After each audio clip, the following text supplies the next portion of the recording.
The test is in 4 parts: Part 1, Part 2, Part 3, and Part 4. Now look at Part 1. Part 1. You will hear a new student, Stefan, talking to an assistant, Anna, at the student union about his membership. You now have 30 seconds to read questions 1 to 6.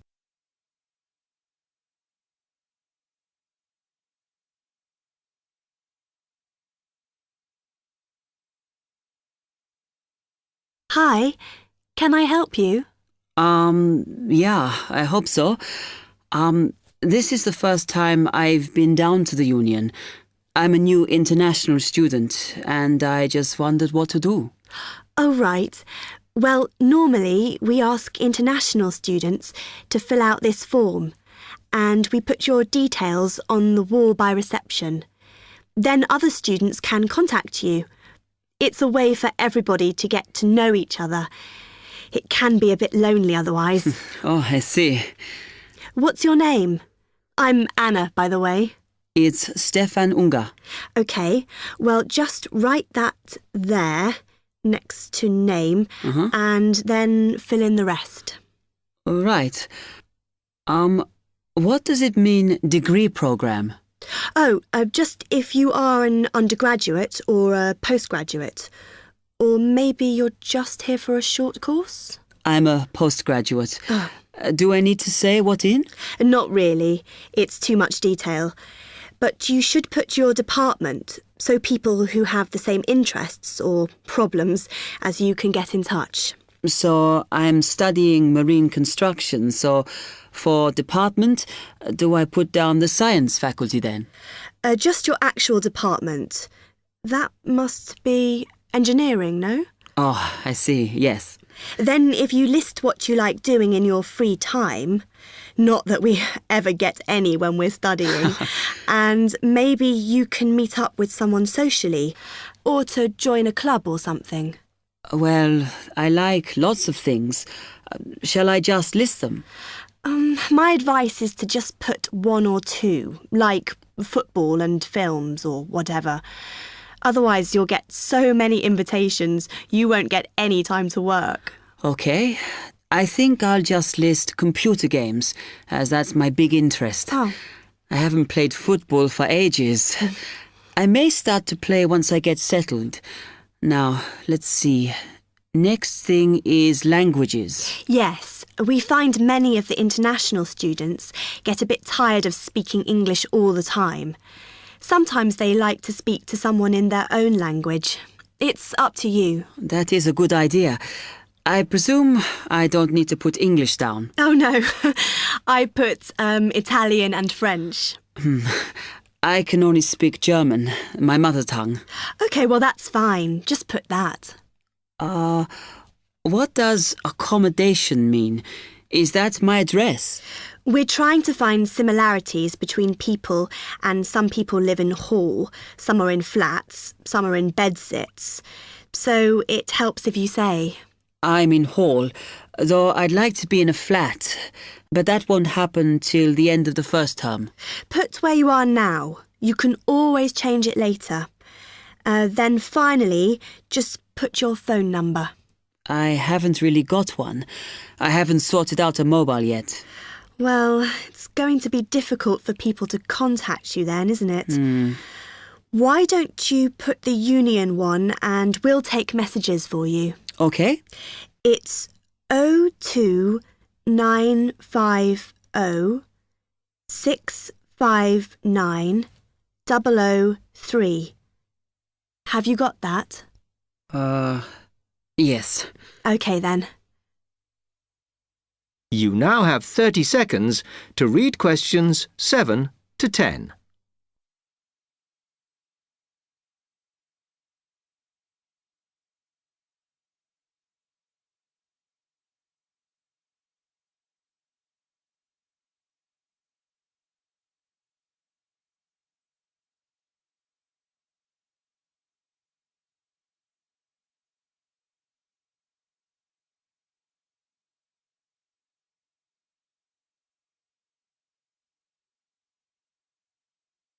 Oh, I had a couple more questions about the services you've got here. It says there's a photocopier here. Yes, you need to get a card from the shop, and then it's available to all students in the mornings. The union uses it after 1 p.m. Okay. I see also the union organises loads of events. Are they always held here in the union building? It looks big enough. If you're interested in something, you should check the poster or our website. In fact, we normally use the Round Theatre, opposite the conference centre for most events, because the sound system is better. Right, I'll do that. Also, I wanted to hire a van. Can I do that through you? No. You need to present a case, really. They're not just available for hire to anyone. The president said we have to limit who is allowed to hire them. The person you need to see is the transport secretary. She's on the 2nd floor. Okay, thanks. The other thing is, are all the discounts we get with our union card listed on the back of the card? I thought there might be more. No, that's it, I'm afraid. Mainly books, clothes and music. Though we are currently negotiating to get one on newspapers, so that should be valid from next term. Okay, thanks a lot for your help.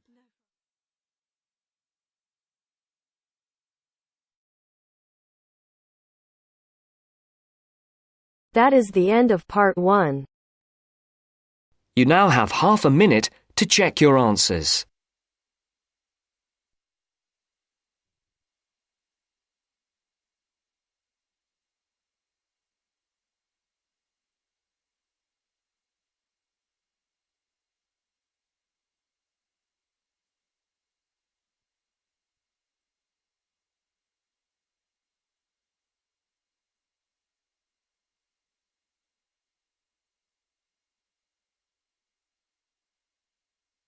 Now turns to part 2.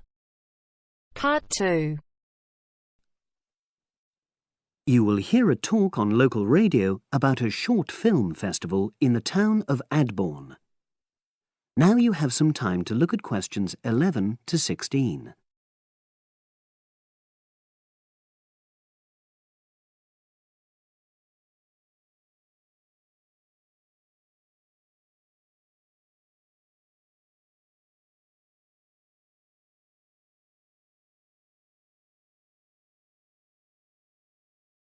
Now listen and answer questions 11 to 16. Today we're pleased to have on the show Fatima Johnson, who is the organiser of the Adborn Film Festival. Welcome, Fatima. Hello. Can you tell us a bit about the background to the festival and what it brings to the town? Well, the festival was started in 1996 by the then Mayor of Adborn, Joanne Smith. She wasn't a filmmaker herself. She'd actually been a very energetic tourism development officer for many years. But Adborn had run a classical music festival, which had been becoming less and less popular in recent years.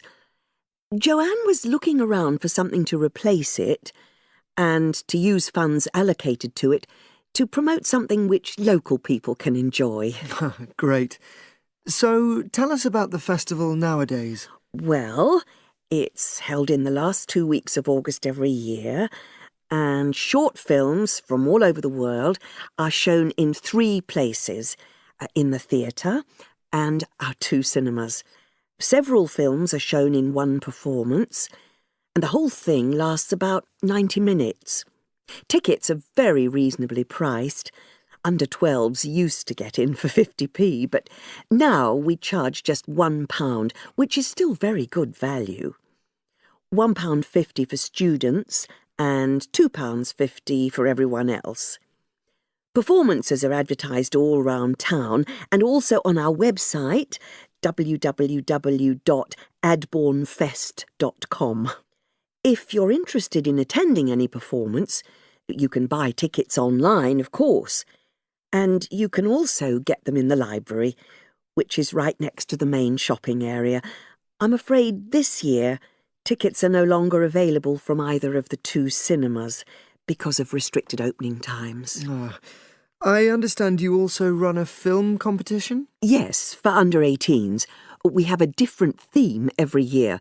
Last year, for example, the theme was Future Planet, and the winner was a 10-minute documentary encouraging youngsters to be more aware of environmental issues, focusing on getting school kids to cycle to school instead of going by car. This year, the theme is Sporting Nation, so there'll also be lots of ideas to choose from. Now, we're always on the lookout for new local talent, so if you live in the Adbourne area and are under 18, you should have a go. We have an excellent prize every year donated by local businesses, shops, hotels, etc.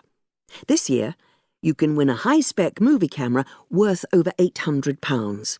Application forms are on the website, and the deadline for sending in your film to enter the competition is the last day of July.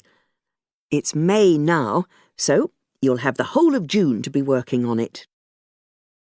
Now you have some time to look at questions 17 to 20.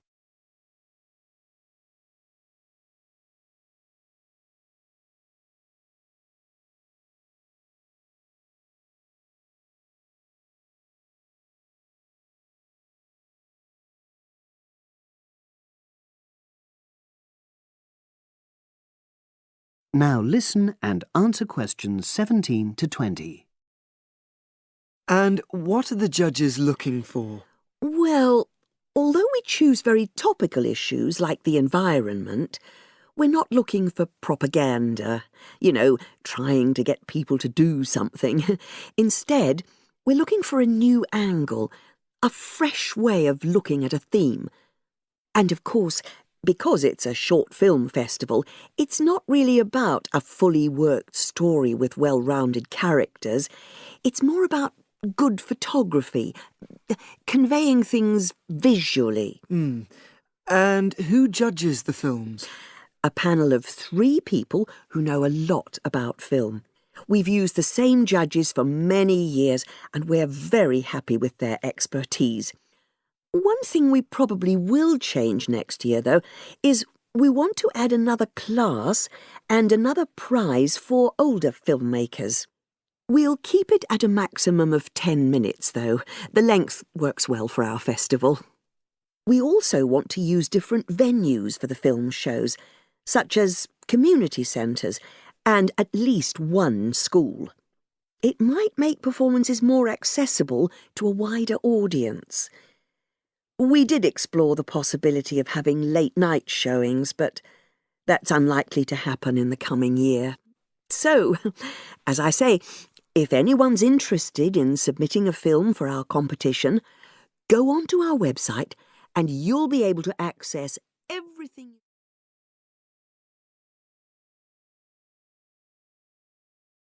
That is the end of part 2. You now have half a minute to check your answers.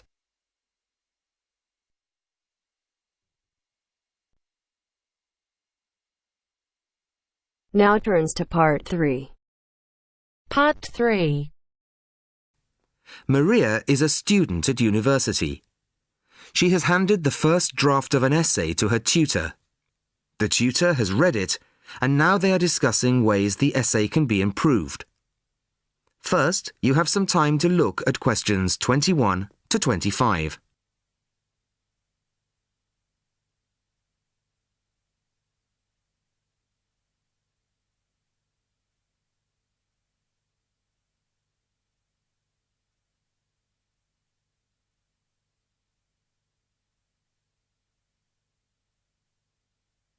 Listen carefully to the first part of the conversation and answer questions 21 to 25. Well, Maria, I have to say I was quite impressed by your essay. It's a big improvement on the last one. Really? I'm glad. I put a lot more work into this one. I really spent ages on it. And it shows. You've addressed most of the problems I pointed out last time. In particular, the style and language are much more appropriate for an academic essay. So that aspect is okay? Absolutely. If you carry on like this, you shouldn't have any significant problems in that department. That's a relief. I've been quite worried about that, although I've been reading a lot of other essays to try to get the right style. Well, I'd say you've been successful.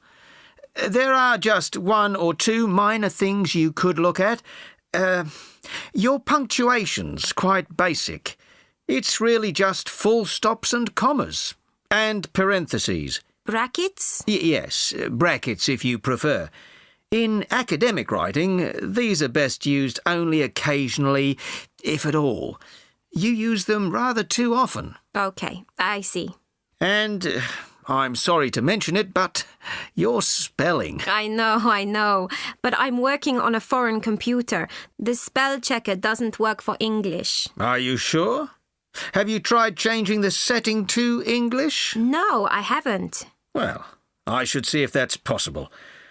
I haven't marked you down this time, but, well, some of my colleagues are a bit old-fashioned about spelling. I'd try to get that sorted out if I were you.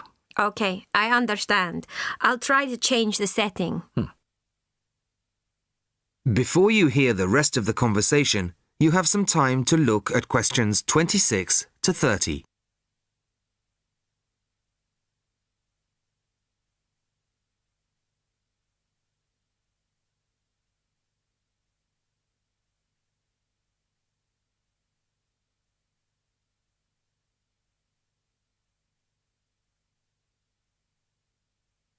Now listen and answer questions 26 to 30.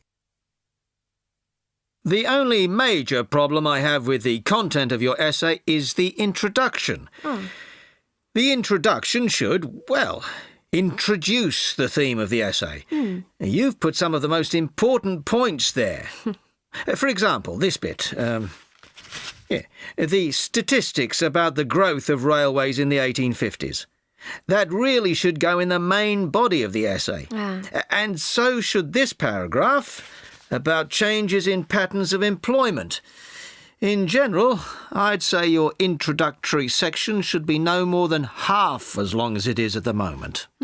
OK. And I should move those points forward? Precisely. And going back to the railways, they're one of the most significant factors for change in this period. But apart from those statistics in the introduction, you only briefly mention them.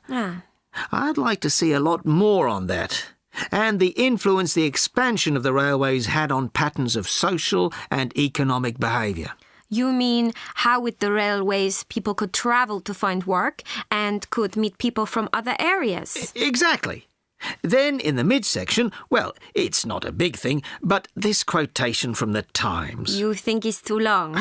Well, you said it. I couldn't think of a way to shorten it. Do you think it's really necessary? You mean I could just get rid of it? Yes. You've already made the point and backed it up with other evidence. The quotation's redundant, really. OK. Well, that'll be easy. There were various other minor points, which I've noted in the margins. You can look at those later. But moving forward to the end here, I wasn't quite sure what this meant. The final paragraph? Yes. Are you saying that, on the whole, the changes of the mid-19th century tended to improve the lives of ordinary people or not? It's not very clear. It's not? No, it isn't. I'd add a few lines clarifying your position. OK. When do you want the final draft? No, the end of term will be fine. But there was just one other thing, the bibliography. Did you really read all these books? No. Just the books you actually consulted will be fine. You don't need to include everything ever published on the subject. Right, OK. Thanks. Bye. Goodbye.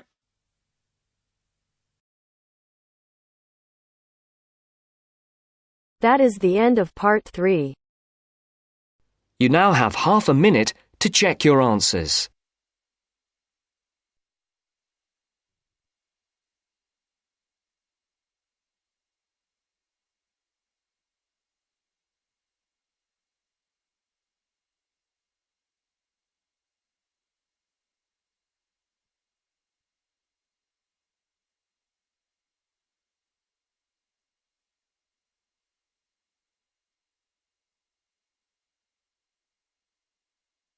Now turns to Part 4.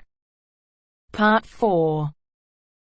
You will hear a talk from a series of lectures on the survival of our planet. Professor Samson talks about endangered species of flora and fauna.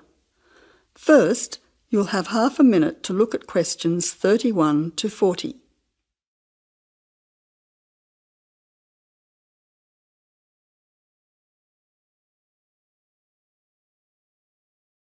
Now listen carefully to the talk and answer questions 31 to 40.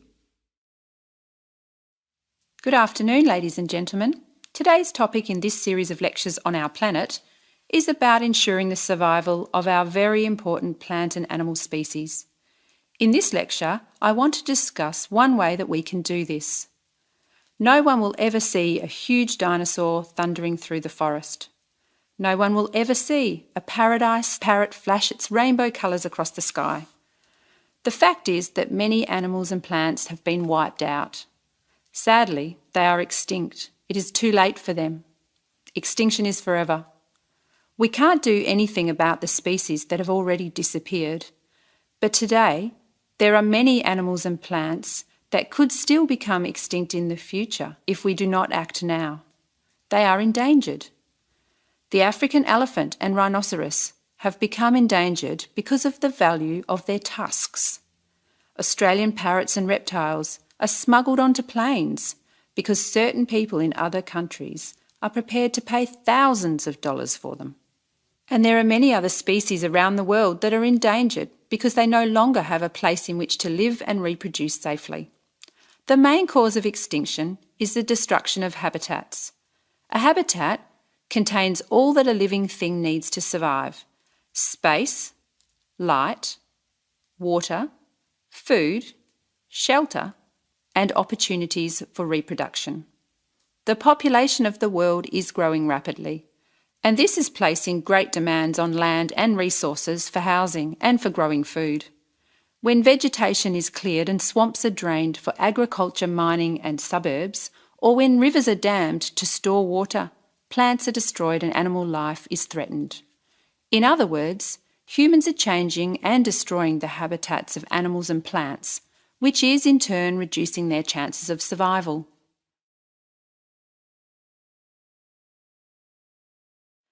So how can we conserve habitats and help save endangered species? Well, one way is to protect their habitats permanently in national parks or nature reserves. National parks have been created in many countries. They encourage people to enjoy the beauty and diversity of the animals and plants that live there without harming them. By supporting and visiting these parks, people can become more aware of the species that live there and how the parks work to protect them. It is very important that, when visiting a national park, we keep them safe for future generations of plants and animals by obeying a few rules. Firstly, follow the fire regulations. Don't throw cigarettes or build fires, except at certain times of the year in especially allocated areas and facilities. Secondly, remember to leave pets at home.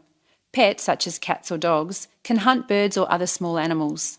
Some pets might even escape and become a serious threat. Thirdly, place all rubbish in a bin or take it home. Plastic bags or leftover food are dangerous to the animals and harm the environment. Don't pick the flowers or damage the plants. Flowers create the next generation of the plant. Also, for the same reason, birds' eggs must be left in their nests. The loss of species in the past is sad. However, there is hope for the future. Despite the demands of our increasing population, we can work to protect the plant and animal species we still have. So I would like to conclude by saying that I believe that, with strong public awareness and support of these national parks and reserves, the future of endangered species can be ensured.